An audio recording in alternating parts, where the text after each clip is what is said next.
What's going on, all you beautiful people? You're tuning into the Baseline Facetime Podcast. Make sure to leave a like, subscribe, and comment down below for today's episode. I am your host, Manny, and welcome to the show.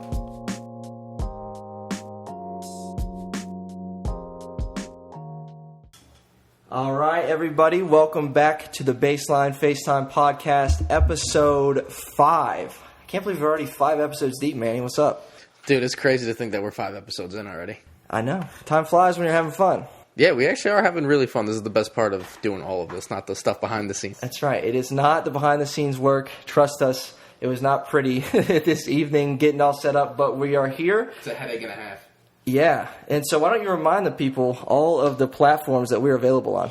So for those of you who are just tuning into us, that we are now on Spotify, Apple Podcasts, Google Podcasts, Breaker, Overcast, Pocket Casts, Radio Public, and YouTube as well. And if you're on YouTube watching the video version, make sure you leave a like, comment, and subscribe because we look at those and we greatly appreciate it. And also share with a friend that you think might like the video as well. That's for sure. So we've got a unique episode today, that's for sure. Yeah, it's definitely unique. It's actually our first guest. It is. So we have our first guest. And he's a great basketball player because we are a basketball podcast, so we wanted to have him on.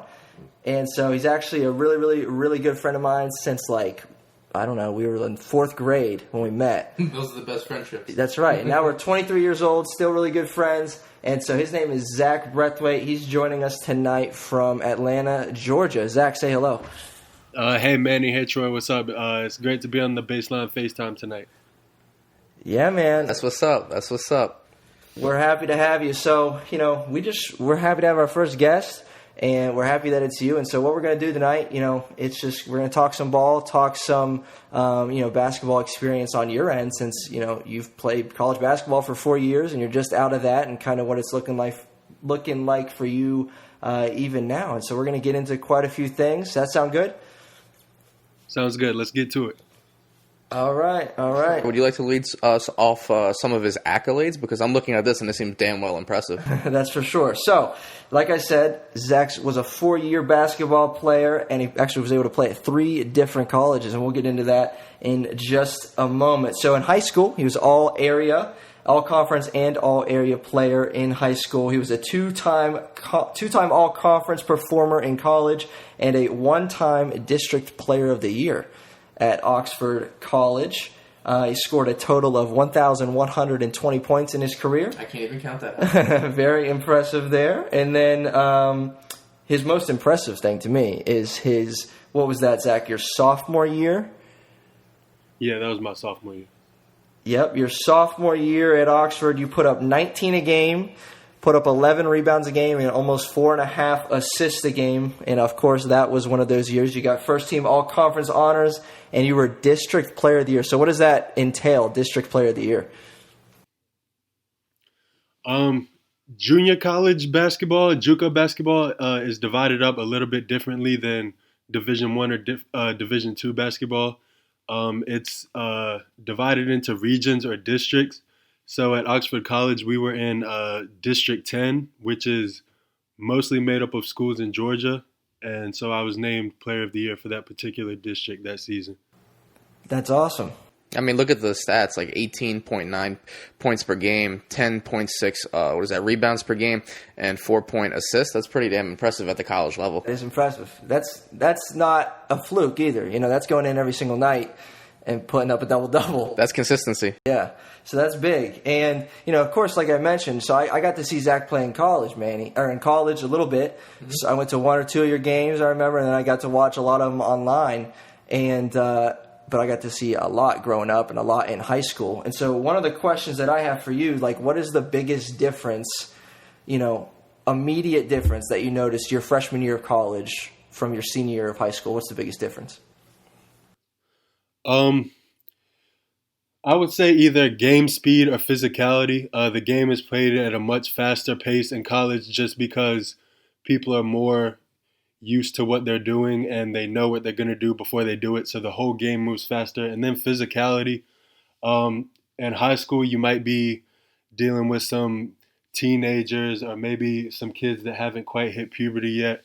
But once you hit college, it's almost exclusively grown men, people that have been in the weight room for several years. So as someone that was really skinny in high school, as you know, Troy, that was kind of a wake-up call. Yep, I can only imagine. Yeah, you're right. They were grown men.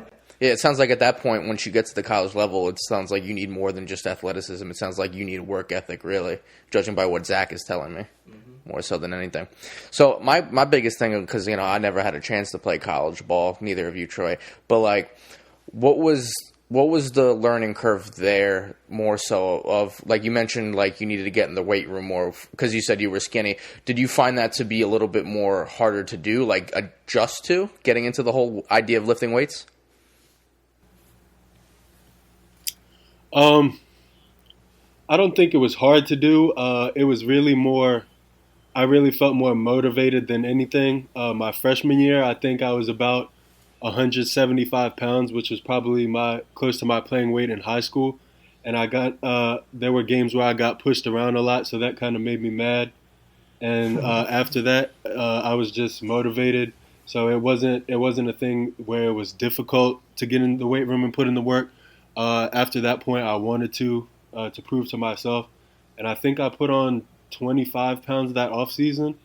And then for the rest of my college career, my playing weight was around 200. Ooh, that's solid. And you're 6'5", so that means you would be like a 2 or a 3. I played a lot of 2 and 3 at the junior college level. My junior and senior years, when I was playing Division III ball, I played a lot of 4. Oh, okay.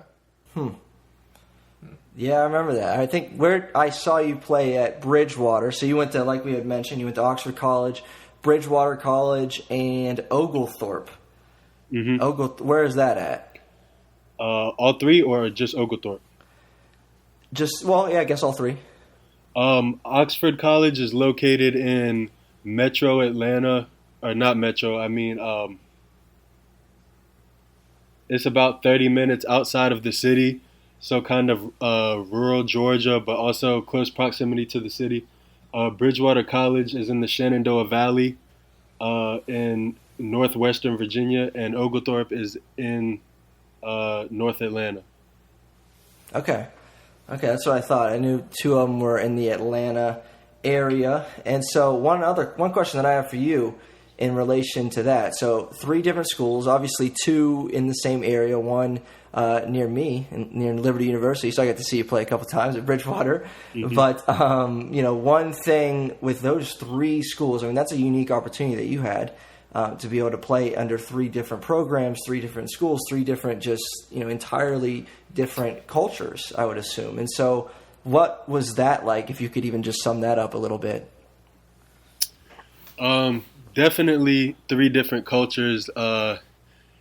Going to each of these new schools was kind of like jumping in a pool of cold water. Oxford is a very rigorous academic school, so a lot of the focus is put there. Even the coaches are more lenient. If a player is under academic stress, they might give them a little bit of leeway as far as basketball is concerned. Bridgewater was run, out of the 3 schools that I went to, was run the most like a D1 regimen. We were up early in the morning. We were up at 6 a.m. It was dark. We were on the football field. We're running sprints. We're doing bear crawls. We're in the weight room before other students are even awake. So that was tough to adjust to, but I feel like it really created a bond and a brotherhood between me and my teammates, and we got really close as a team as a result of that. And then Oglethorpe, which is also a D3, was a little bit more lax. The coach was a little more of a laid-back guy, and he gave kind of like an on-your-own approach. Okay. So we kind of had to be more accountable there. That's very interesting. But another thing that I'm always curious about whenever you get to meet somebody, and especially that plays at such a higher level than like someone at like a rec center, is what player did you look up to the most growing up that influenced your game that you think more than anybody? Oh, what player did I look up to the most that I played with? Yeah. I would probably say AJ Horde. AJ was my roommate at Bridgewater. We only played together for 1 year, but he had a great impact on me He's from Detroit, Michigan. He's only 5'8", but he's one of the grittiest people I've ever met. Great shooter, unbelievable basketball IQ. I think he was averaging 20 points, 5 rebounds, and 5 assists as a 5'8" point guard. He was on his way to Conference Player of the Year before breaking his collarbone, so we lost him for the rest of the season. And he's actively pursuing a professional career overseas. I know he's been to Mexico a few times for tryouts, so wishing him the best of luck in that. Yeah, very cool. Shout out to AJ Hort. Yeah, man, that's impressive. Have you ever thought about trying to make it to the professional level? I've thought about it. I'm not currently actively pursuing an opportunity. Obviously, coronavirus kind of threw a wrench in everybody's plans, and that affected me as well. And I'm also dealing with a knee injury right now that I won't necessarily be able to take care of until coronavirus kind of dies down a little bit and elective surgeries are more available. Sure. Yeah. I think Corona really threw a wrench in, like you said, everybody's plan. It definitely did. So a torn meniscus, right? Oh, that's not fun. Yes. Yeah, not fine. You got that when? And when did that happen? I actually tore my meniscus this past spring. I want to say in March. Okay. So I guess as a college athlete, how do you really handle injuries? Because you don't get really paid to do anything. Like, how does that work? Because I don't really know. It's tough because you have to hold yourself accountable, and you will see instances, especially because this is not the NBA, this is not Division I basketball, we're not on TV. There's times where maybe you're questioning your teammates' I don't want to say dedication, but there's times where people don't play through things. The worst injuries I've dealt with were I tore my meniscus another time. That was the summer before my junior year. So I played through that my junior year, and I also had turf toe my junior year, which neither of those are serious injuries, but they're just painful and kind of irritating to play with. As far as season-ending injuries or anything that would have medically kept me out, I was lucky enough to avoid that through my whole college career. Wow, pretty lucky. I mean, but some of those things do hurt, you know. Just a nagging injury. And it just throws you off your game because I think Shaq said it best, and I think you could probably agree with this, Zach, is pretty much most of basketball, it's all mental, right? I mean, I think you could say that at a college level. You need a certain level of mental toughness and confidence to get you past certain things. Yeah, you definitely need a certain level of go ahead, Troy. Yeah, I was just agreeing with Manny, you know. Mm-hmm. But so how, you know, another couple things I'm curious about, you know, and obviously we've talked throughout your whole college career. I've kept it, you know, up to date with you. But one thing, you know, about you that really stuck out in my mind, you know, so I saw you play in high school. You know, we saw each other during college, you know, on vacation trips or whatever, you know what I mean, on breaks, school breaks. And so I remember freshman year you came to Liberty to just hang out with me for a couple days during the off season or whatever, and there was definitely a tremendous jump in your game, you know. And so it wasn't just the weight, it wasn't just, you know, the working out or anything like that. There was just a tremendous jump in your skill level. You'd always been a great basketball player, but it was just like the ease with which you were doing everything when we were just hanging out at the gym was really just something that shocked me. And so if you could even just go into a little bit of detail about that, like, I mean, it was just so easy for you to dunk. It was so easy for you to shoot and, you know, and pass and dribble and just everything, you know, that are basics of the game, but it just came so naturally and easy to you. And that's something that I noticed early on in your college career. And so maybe go into that a little bit, and then maybe also go into what area you think, over your 4 years of playing college football, what area you made the biggest jump in. I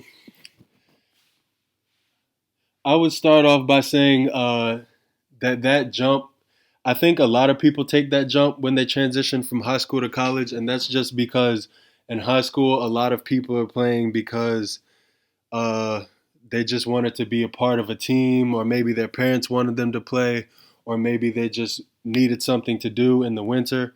And then you go to college and you're surrounded by like-minded individuals, individuals that have similar skill sets to you, and playing with those people every day when that was not something you were used to before, you're going to see a pretty drastic change in your own abilities after even just a couple short weeks.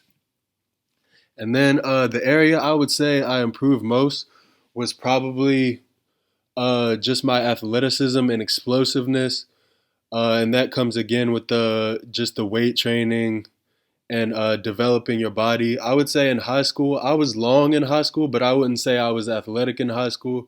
I didn't have much of a vertical, and I wasn't very quick. By the time I was a senior, I agree with that. Thank you, Troy. Yeah, I was kind of known for being slow. I was long, but I didn't have much speed. I couldn't really get off the ground. And then by the time I was a junior and senior in college, I was one of the more athletic players on my college team. I was quicker than people. I could jump higher than people, and that just comes from just putting in the work over a number of years. Mm-hmm. And I, even to kind of just attest to that and point a little bit about just what I know and seeing you play, with your skill set and being 6'5", and like we mentioned, being able to play multiple positions, that athleticism, that, whatever you want to say, it shows in every position. You know what I mean? Like that's a transferable thing. And so like working on your skill as a shooter or whatever might be a little different if you're stuck in the paint, but something like athleticism, that can go with you in every position. That can go with you on the defensive end, on offense, wherever it may be. And so I think that obviously that helped you, and I would even agree with that, just in watching you play since high school. Mm-hmm. Yeah, definitely. Yeah. My question that I would have for Zach too is, if you were to play for any NBA franchise, which would it be? Sixers. Lakers. Any NBA franchise. Just as an NBA fan in general, I don't think you could go wrong with the Lakers. My personal favorite team is the Milwaukee Bucks. I'm a big Giannis fan. I've liked them since he started kind of blowing up. But I think I would have to pick the Hornets just because that's my home state team. And I feel like I would want to represent them over any other team in the league. And they could use some help. They could definitely use a lot of help. You could get some minutes. He could definitely get some minutes with the Hornets roster, yeah. I guess my other thing would be, as a player, I think we can't underestimate the abilities of a coach as well, because I don't think we would look at Tony Parker or Manu Ginobili without the tutelage of Greg Popovich. So my question for Zach would be, what's one coach that you would love to have as your coach, like that one person you would like to play underneath and have you lead? An NBA coach? Yeah. Is this limited to current NBA coaches? No, they could also be historic as well. Of course, you mentioned Pop. You can't go wrong with Pop. There's just so many great coaches, not only in the league today, but in history. I would have to go with Phil Jackson just because of his legacy, both with the Bulls and the Lakers. I don't think anybody else in the modern era can really come close to that. So I would probably go with Phil Jackson. Okay. That's a good pick. So we've talked a little bit about JUCO ball, and I'm obviously familiar with it just from knowing you and you kind of knowing how it works. But then also, I have seen time after time, my favorite school, West Virginia, and we regularly have guys that come from the JUCO ranks and produce on our team, And so that, just to say that, is just the fact that JUCO is legit. Like, it's no joke. This is a real thing. And guys can really make, their name known here and then go to a Division I school. And so I'm just wondering, at a program like Oxford even, well known in the JUCO ranks, is there any, like, who, if maybe even at like UNC camps that you've been to or anywhere, who's the best player that you've ever played with, like on the floor, on the same team or against?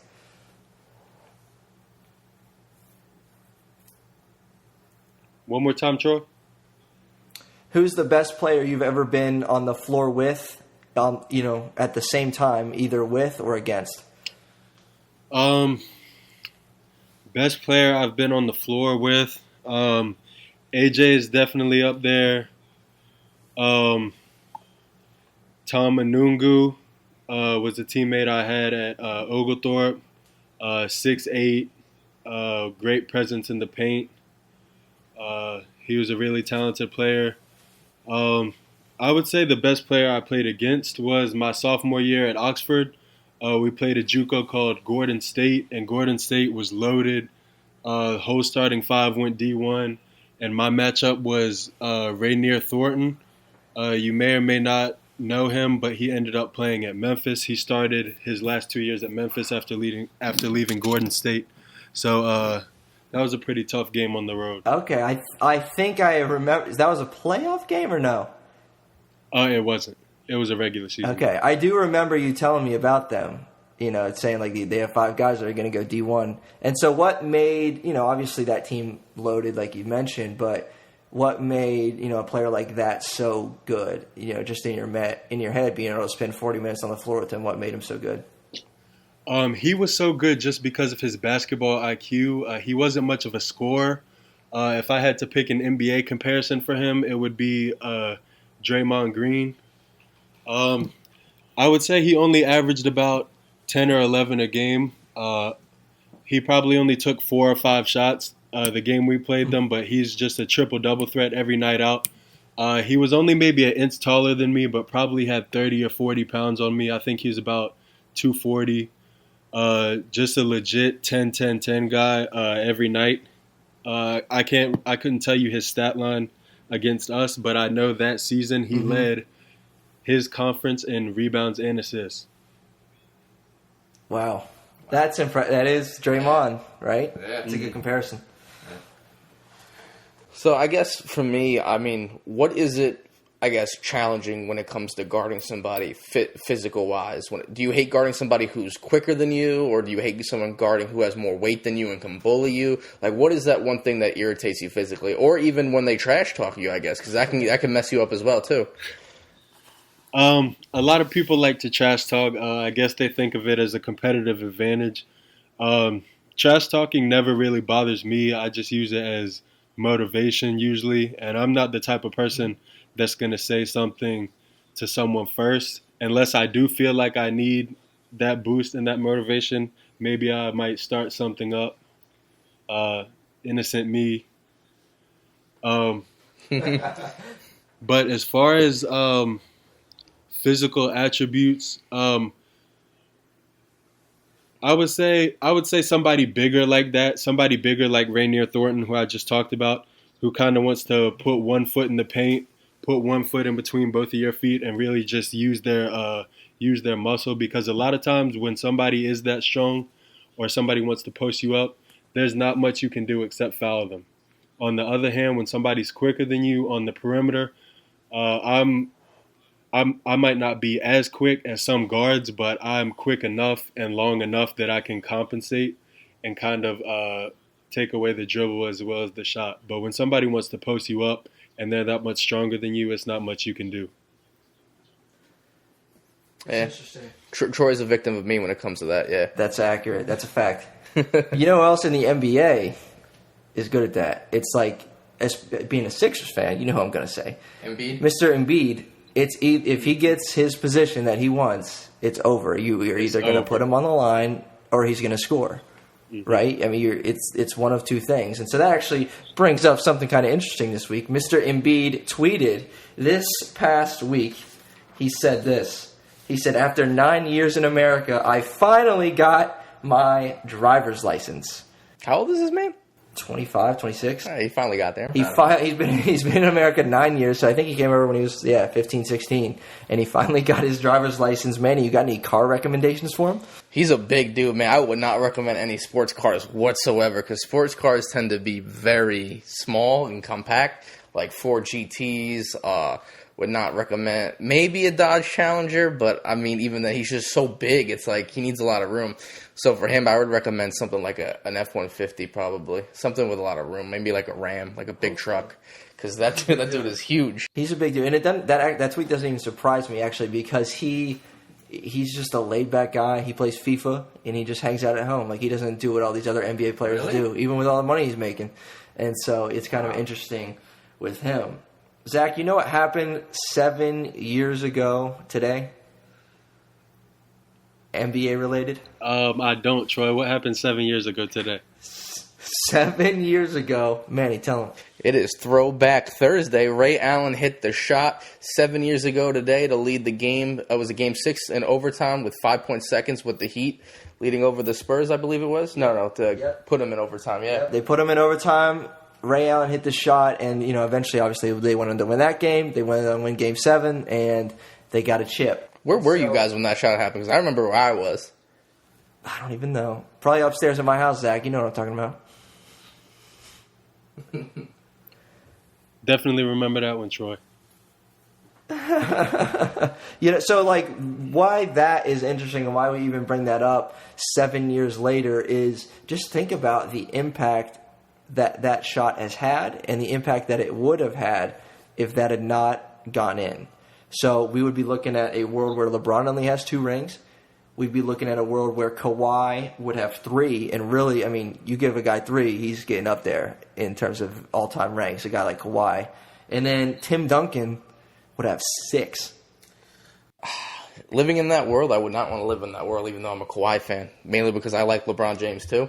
But it is very interesting to see how that would pan out, but everyone always likes to give the shot great credit because it was a tough shot because I think it was Danny Green was closing out on Ray Allen trying to contest the shot, and I think he did a pretty good job of it, but it still fell through. I think too. Yeah.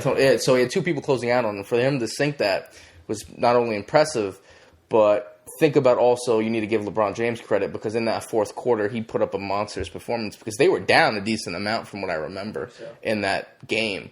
So LeBron went in beast mode. Apparently he missed that shot and then it got kicked out too. Yep, Bosh kicked it out. Yeah, and then Ray synced it in. But I mean, people say LeBron James just doesn't have that mentality. I think he does. You just need to poke and prod at him a lot in order to get it out of him to put up a monstrous performance. Because I always like to go back to, that Game 7 in Boston. I think it was. He was not smiling, not doing nothing, put up 45. It's crazy, but I mean, seeing a world where LeBron only has 2 rings, I don't want to be in that world. That would be weird.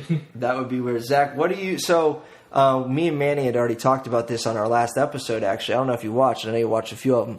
And one thing that we were discussing on the last episode was Skip Bayless said, basically, that a ring for LeBron this year would mean nothing because it's a tainted season and all this. It's a different year and all this, just nonsense to me. I think that whoever wins a ring this year, it counts just as much as it would have. I just wanted your opinion on that. What do you think about this season and the finals champion? I think you have to take everything that Skip says with a grain of salt because those guys are going to try to create polarizing points for the views, for the money, things like that. I don't think there's any way that he really believes that or that he would be saying that if it was anyone other than LeBron with the chance to win a ring. I think this, even though there's going to be an asterisk next to this season, I think this ring would mean just as much for LeBron as it would in any year. I do too. And I think for anybody, I mean, like what I had mentioned on the last episode was at the end of the day, a month from now, these NBA guys are going to be getting ready to play and go out there and try and win a ring and compete for a championship. And I'm going to be just as tuned in as I would have. The only thing that changed is just the date and time of when everything is going down. That's how I look at it as. Mm-hmm. You got anything else for Zach? For Zach? What's your Mount Rushmore of basketball? Ooh. My Mount Rushmore. Yep. Players? Players, definitely players. Someone's going to have to get left off here. Better not be LeBron. I think it's just Go ahead with your number undisputable that one. We know who Michael. that is. Yeah, I think it's Zach's a big Jordan undisputable. I think it's undisputable that Michael, LeBron, and Kobe go on there. And Kobe. Kobe, yeah, I would put Kobe on there. All right. Is this You're a guest. top We'll four welcome of you. all time or just iconic? Top four. Top four. You let top four all time. Top four all time. Just based off intensity and impact of the game, I'm gonna leave Kobe on there. God rest his soul. And then for the fourth spot, I would love to put Magic, but since we already have two Lakers on here, I'm gonna go Bird. So Jordan, LeBron, Kobe, Bird for my Mount Rushmore. Wow. Okay. I don't know how to feel about that one, but Okay. the white hope, I guess. Oh, goodness. That's good.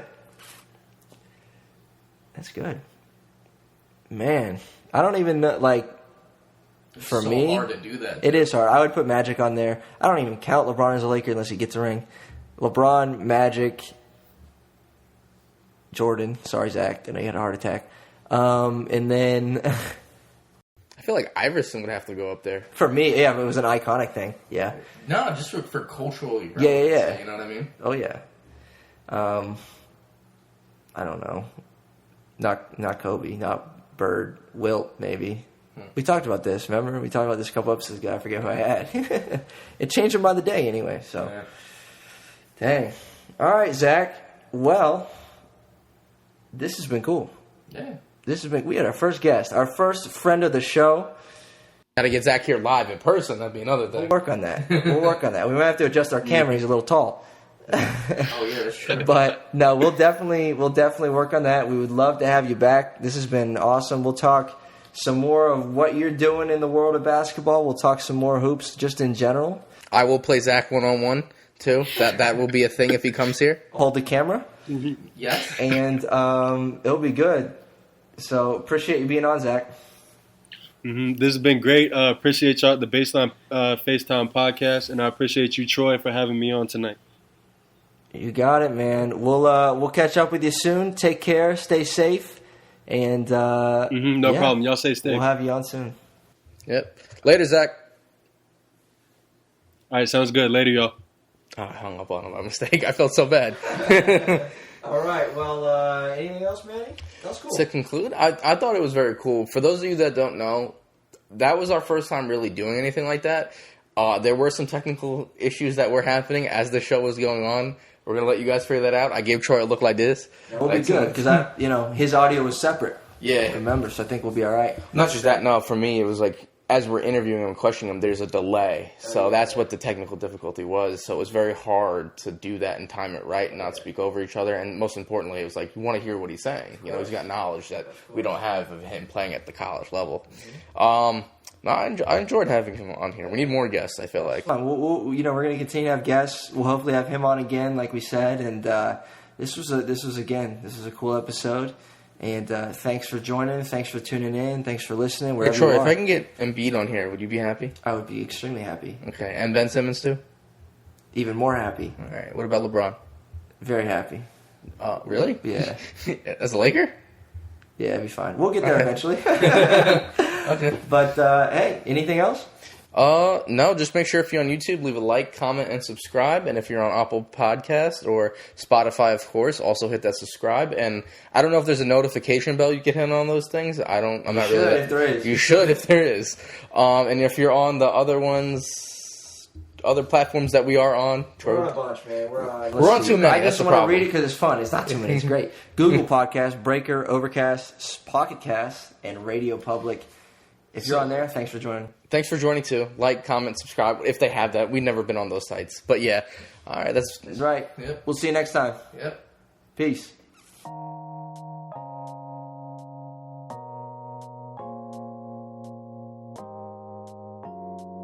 Hey, thanks so much for tuning in to this episode of the Baseline Facetime Podcast. If you haven't already, hit that subscribe button, and we'll see you next time. Thanks.